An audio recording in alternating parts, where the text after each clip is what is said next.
दोस्तों, हमारे साथ ऐसा कितनी बार होता है कि हम अपनी किस्मत को कोसते हैं।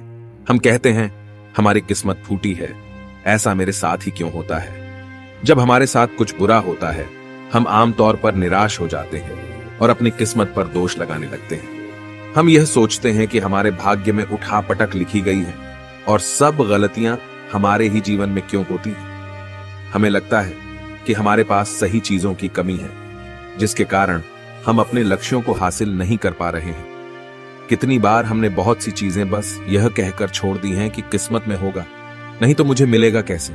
हम तो अपने आप को यह तक तसल्ली दिला देते हैं कि इसमें मेरा दोष था ही नहीं, मैं और करता भी तो क्या। ऐसे विचार आपके मन में भी आते हैं तो यह कहानी आपके लिए है। एक दिन एक व्यक्ति महात्मा बुद्ध के पास आया। उसने महात्मा बुद्ध से कहा कि मैं अपनी किस्मत ठीक करवाने आया हूं। मैं बहुत दुखी रहता हूं, मैं जो भी करता हूं वह खराब हो जाता है। मेरी किस्मत मेरा साथ नहीं देती। मैंने सुना है कि आप सभी के समस्याओं का समाधान करते हैं। क्या आप मेरी भी फूटी किस्मत को सुधार सकते हो? महात्मा बुद्ध जी ने कुछ पल उसकी आंखों में देखा और उससे पूछा, यह फूटी किस्मत तुम्हें कहां दिखी? तुम्हें ऐसा क्यों लगता है कि तुम्हारी किस्मत फूटी हुई है?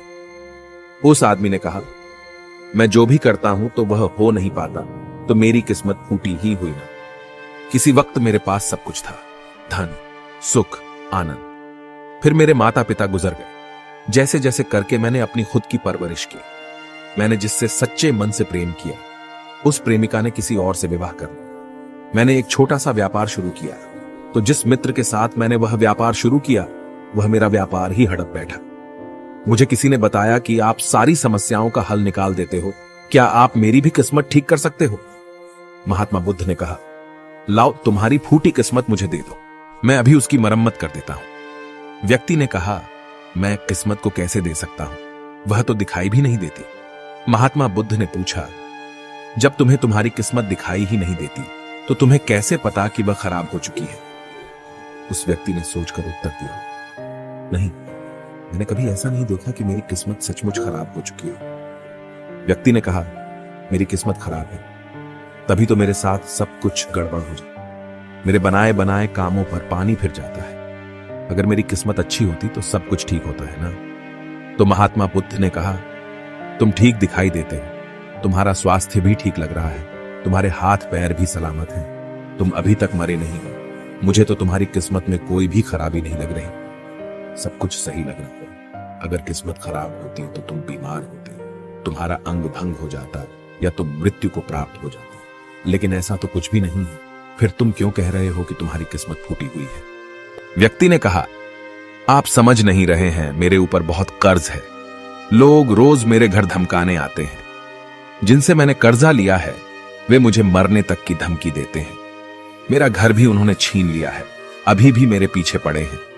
तो ऐसे में मैं कैसे कह सकता हूं कि मेरी किस्मत सही है? महात्मा बुद्ध ने विचारपूर्वक कहा, तो समस्या गंभीर है। व्यक्ति ने उदासीनता के साथ कहा, जी हां, अब आप समझे ना कि मैं कितने बड़े दुख से गुजर रहा हूं। महात्मा बुद्ध ने आवाज में समझाया, तुम्हारी किस्मत अच्छी है कि तुम जीवित हो इस दुख का सामना करने के लिए, और इस जीवन से ही तुम अपनी समस्याओं का सामना कर सकते हो। व्यक्ति ने कहा, बुद्ध, आप नहीं समझ रहे हो। तब महात्मा बुद्ध ने उससे कहा, समझ तुम नहीं रहे हो, आओ मेरे साथ आओ। महात्मा बुद्ध उसे व्यक्ति को अपने साथ पास वाली नदी के किनारे ले गए और कहा, यह देखो इस बहती नदी को। इस नदी में अगर मैं एक पत्ता गिरा देता हूं तो तुम मुझे बताओ, यह पत्ता किस दिशा में बहेगा? व्यक्ति ने कहा, पत्ता तो नदी के बहाव के साथ नदी की दिशा में ही जाएगा। बुद्ध ने कहा, बिल्कुल सही, अब बताओ पत्ते की किस्मत किसके हाथ में है? व्यक्ति ने कहा, इस पत्ते की किस्मत नदी के हाथ में है, वह जहां चाहे इसे ले जा सकती है। तो महात्मा बुद्ध ने कहा, लेकिन पत्ते तो मेरे हाथ में है, मैं चाहूं तो इसे नदी में डाल सकता हूं, चाहूं तो नहीं। व्यक्ति ने कहा, तो फिर इसकी किस्मत आपके हाथों में है, आप जहां चाहे इसे डाल सकते हैं। महात्मा बुद्ध ने कहा, लेकिन इस पत्ते की किस्मत मेरे हाथ में नहीं है, मैं जितना भी चाहूं इस पत्ते को सूखने से नहीं रोक सकता। यह सूख ही जाएगा और मर जाएगा। जब तक यह पेड़ पर था यह हरा था, इसे ऊर्जा मिल रही थी, लेकिन अब यह पेड़ से अलग हो गया है। अब बताओ इस पत्ते की किस्मत अच्छी है या बुरी? व्यक्ति ने कहा, अब तो इसकी किस्मत बुरी है, क्योंकि अभी अपने पेड़ से अलग हो गया है। और ज्यादा दिन जीवित भी नहीं रह पाएगा, धीरे धीरे सूख जाएगा। महात्मा बुद्ध ने कहा, अभी यह मरा नहीं है, अभी भी है, जीवित है, और लाभ यह है कि अभी यह पत्ता वह सब कुछ कर सकता है जो वह पेड़ से लगे रहकर नहीं कर सकता। बुद्ध ने वह पत्ता हवा में छोड़ दिया, वह उड़कर दूर जा गया। तब बुद्ध ने कहा, देखो, पेड़ पर रहकर भी कभी इतनी दूर नहीं जा सकता था। आज इसने स्वतंत्र होकर उड़ने का आनंद लिया है। फिर वह पत्ता उड़कर नदी में जा गिरा। बुद्ध ने कहा, देखा, अब वह पत्ता नदी में तैरने का भी आनंद लेगा। और अगर तुम ध्यान से देखो तो यह पत्ता कितने ही छोटे छोटे जीवों को अपने ऊपर बिठाकर नदी के एक किनारे से दूसरे किनारे पहुंचा रहा है। इस पत्ते की भी किस्मत अच्छी है, क्योंकि वह अपने नए अवसरों को ढूंढने में लगा हुआ है। तुम्हारी समस्याएं तुम्हें उड़ने का अवसर दे सकती हैं, यदि तुम उन्हें सकारात्मक नजरिए से देखो।